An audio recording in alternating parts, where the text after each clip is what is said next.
Transfer student, human problem. Kara Thorne stood at the gates of Xentari Prime High, trying not to clench her fists. The structure towered before her, silver and translucent, pulsing with soft bioluminescent veins. Alien students of all shapes and species drifted, stomped, or floated past her. A six-eyed plant being bumped into her and hissed an apology. Kara gave a tight nod and adjusted the straps on her backpack. Breathe. Just breathe. She wasn't here to fight. She was here to belong. Welcome to Xentari Prime, chirped a disembodied voice. A projection of the school's AI administrator, a featureless humanoid with glowing lines for eyes, materialized in front of her. You are Kara Thorne, human representative. You are 3 minutes early. Efficient. Kara gave a short bow, suppressing the reflex to scan for exits. Please proceed to Orientation Sector 12. Do not engage in unnecessary violence. What does that even mean, unnecessary? She moved through the halls with careful steps. Her combat boots, standard issue from the warbreed training colonies on Mars, echoed with awkward sharpness against the smooth alien floor. Around her, students whispered. A few paused to stare. That's the human, right? Why's she dressed like that? I heard they can kill with their fingers. Kara bit down the urge to glare. She couldn't afford to scare anyone. Her mission was simple. Act normal, blend in, survive the semester. If she failed, she'd be sent back to the outer colonies, back to war simulations and survival drills. In Orientation 12, a floating instructor greeted the class through rippling pheromone clouds. Kara sat in the far back, away from a glowing squid girl and a nervous trio of crystalline twins. The instructor introduced himself as Fezzle, Thought Elder, and explained he would scan memories to better understand each student's background. Kara tensed. No. No. Too late. The moment his translucent appendage passed near her forehead, Fezzle recoiled violently. A flash of red energy burst from the contact. He screamed, not a sound, but a pulse of pain through the entire room. Her mind, chaotic, violence, fire. The class fell silent. All eyes turned to Kara. She stood slowly, heart hammering, gaze fixed forward. I didn't attack him. The squid girl flinched. A few students slid away in their chairs. One of the crystalline twins dropped a data crystal. The silence weighed like gravity on her shoulders. Within minutes, 2 enforcement drones hovered in and escorted her to the administrative chamber. The AI principal waited, expression unreadable. You have caused disruption within 40 minutes of arrival. I didn't do anything. The principal tilted its head. Incorrect. You exist in a volatile format. Your memories triggered the Thought Elder's pain response. You are advised to mask them if you wish to integrate. Kara's voice dropped to a whisper. I've been trying to. My whole life. There was a pause. Then the AI said, You are permitted to continue. But one more incident, just one, and we will revoke your placement. High school must be safe. Even for telepaths. Kara left the office with her jaw tight, eyes burning. She found a quiet alcove in the outer gardens, sat down beneath a floating pollen tree, and let herself breathe for the first time that day. Her fingers trembled as she pulled a protein stick from her bag. Her stomach was a knot, but she forced herself to chew. You don't get to panic, she reminded herself.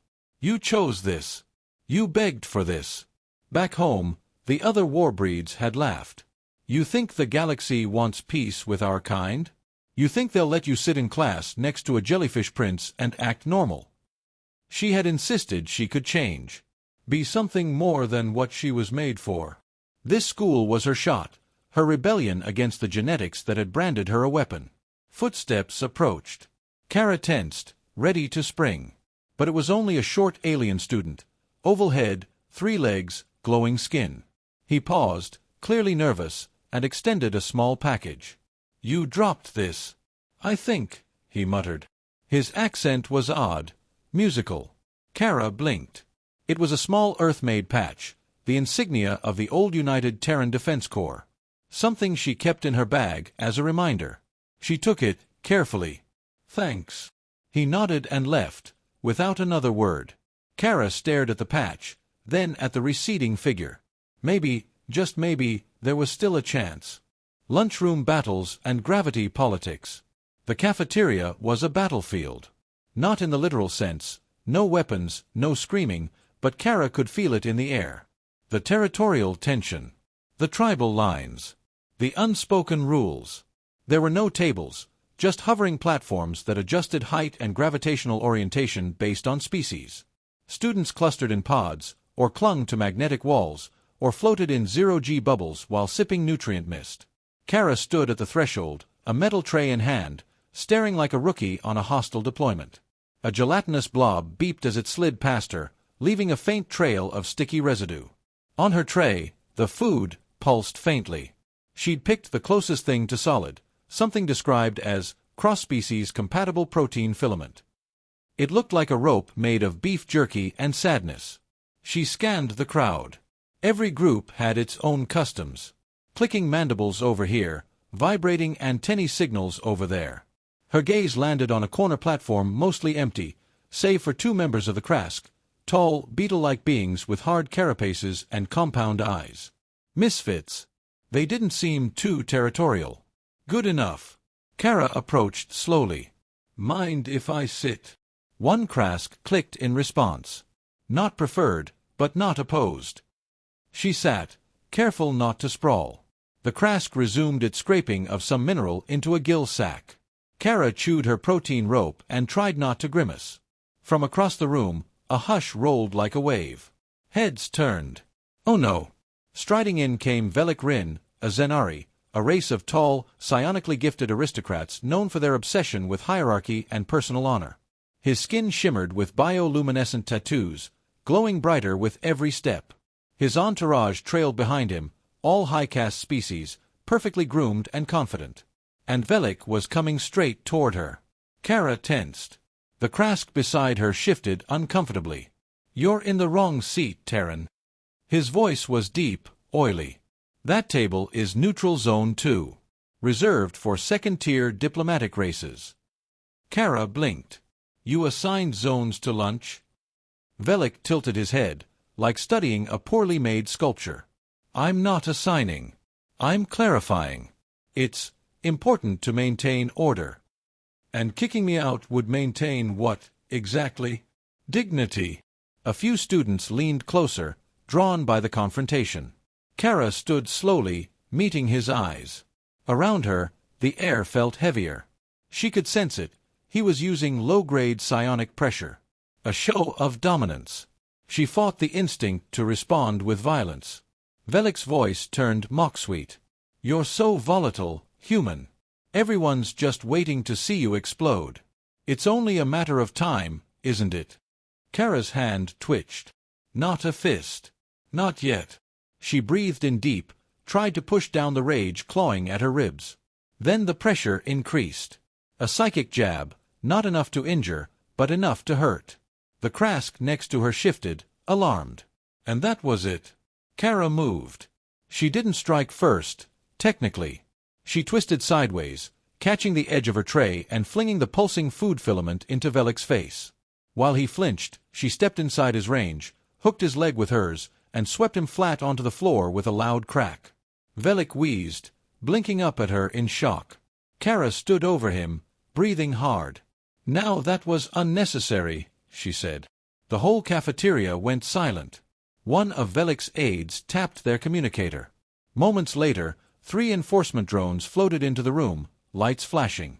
Kara didn't resist. She just raised her hands. The principal's office felt colder this time. The AI administrator materialized, more sharply rendered than before. You were warned. He assaulted me first, Kara said flatly. Mental pressure. Ask any Krask in the room. That will be investigated. Nevertheless, the optics are unfavorable. You remain a threat in the eyes of your peers. Kara rubbed the back of her neck. Because I defended myself. Because you succeeded. A pause. Do not mistake tolerance for acceptance, Miss Thorne. You are here to prove humanity has evolved. Not to prove our fears justified. She was dismissed without further reprimand. A technicality saved her. The Krask student had already submitted a witness report defending her. Still, The damage was done. Back in her dorm pod that night, Kara scrolled through the school's public neural feed. The cafeteria footage was everywhere. Her takedown, the tray throw, Velik's stunned face. It had gone viral. Some mocked. Some admired. But most just watched. She turned off the screen, staring at the ceiling. She hadn't even made it through a full day. But at least now, they knew she wasn't afraid. Clubs, duels, and alliances. By day 3, Kara Thorne had learned 3 important things about Xentari Prime High. 1. Every hallway had at least one telepathic security sensor. 2. Half the school expected her to break something, preferably a person. 3. The only place more politically charged than the lunchroom was the club exhibition hall. It was chaos. Dozens of booths hovered in midair, each representing a student-run organization.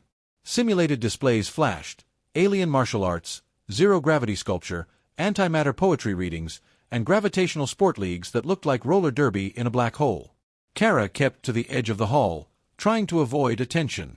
Her comm implant buzzed every few minutes, notifications, memes, fight invites, but she ignored them all. She didn't want more attention. She wanted structure, discipline, something to focus her energy before it turned into another incident. Then she saw it, a modest booth tucked between the School Diplomacy League and the tentacled choir ensemble. Universal Combat Ethics Society. No flashing lights. No crowd. Just a small table and a plain banner, with a few holoscrolls floating above it. The only person at the booth was a Xentari student, a wiry species with smooth, bark-textured skin and luminous green eyes. Kara approached. "This about theory?" she asked. "Or sparring?" The Xentari tilted his head. "Both. We study historical warfare from all represented species, and simulate non-lethal engagements using school-sanctioned protocols." Kara's eyes narrowed. "You simulate fights? In controlled conditions? With oversight? It's a neutral zone club. Most elites avoid it. They dislike being beaten in public." That made her smirk. "I'm in." The combat chamber was part gym, part arena. It floated above the main campus, a pressure dome surrounded by stars. Each week, the club held mock duels and team scenarios. All voluntary. All recorded. Kara's first fight came faster than expected. She was shadowing the club practice when a bellow echoed across the chamber. A massive figure stomped into view, 8 feet tall, water dripping from armored scales. Thronix, a Hydraborn brute from the ocean world of Coulter, known for blunt force, low intellect, and a short fuse. "I challenge the human," he boomed.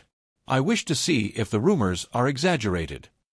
The club's moderator, a floating AI orb, pulsed red. "Combat accepted. Non-lethal setting. Begin." Kara barely had time to tighten her gloves before Thronix charged. He came like a tidal wave, fists like wrecking balls. Kara ducked the first blow, slid under the second, and danced back. She didn't try to match power, that would be suicide. Instead, she analyzed. His center of gravity was forward. His footwork was slow. His style, if it could be called that, was brute force overwhelm. She could work with that. Thronix roared, overextending on a lunge. Kara spun, grabbed one of his fins, and redirected his momentum.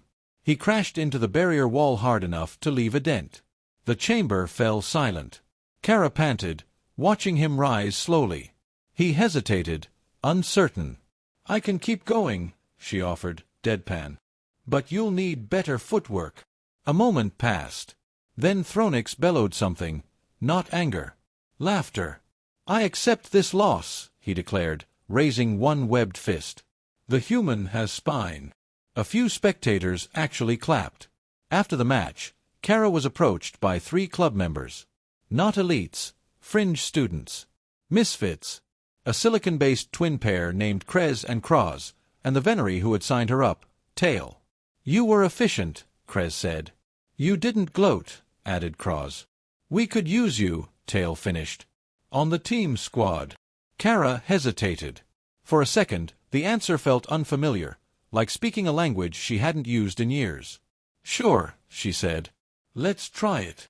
Later that night, as she walked back to her dorm, Kara checked her neural feed. The duel had already been posted. Underneath the vid, hundreds of comments. Some mocking, some curious, and a few respectful.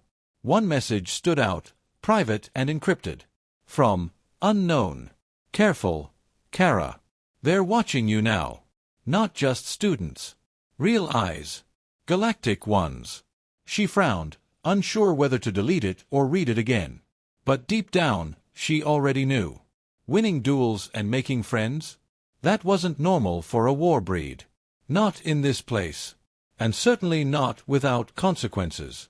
The invitation and the trap.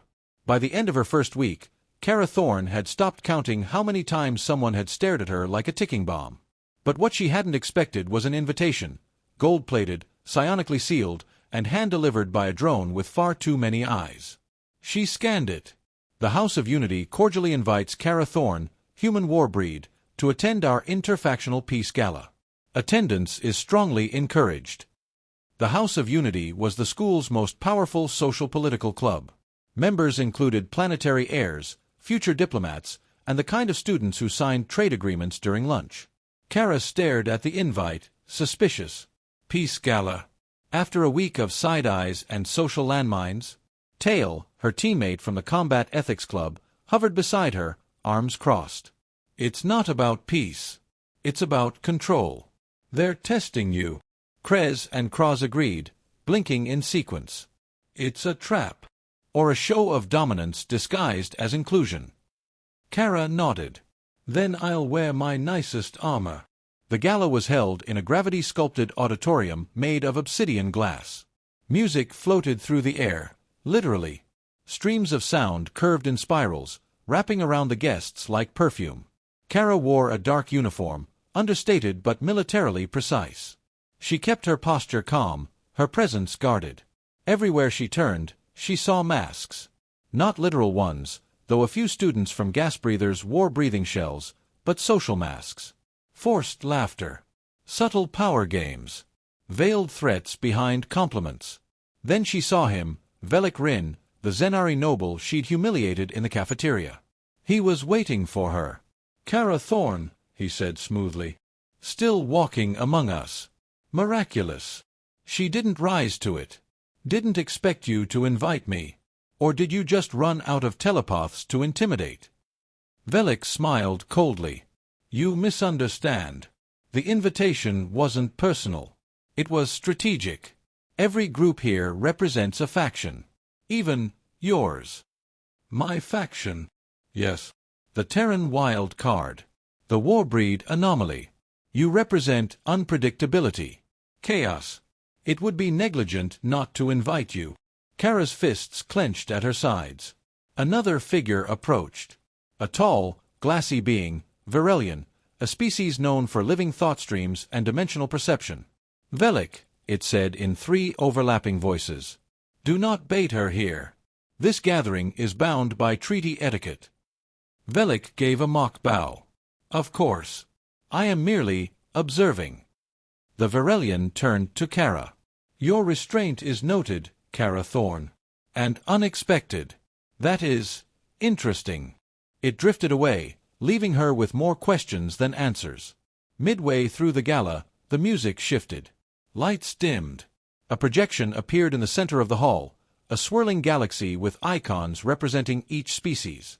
It was ceremonial, symbolic, a reminder of interstellar unity. But then something changed. The stars began to spin too fast. The projections glitched. And a signal pulsed through the hall, low, subsonic, sharp. Several students cried out. A telepath nearby collapsed.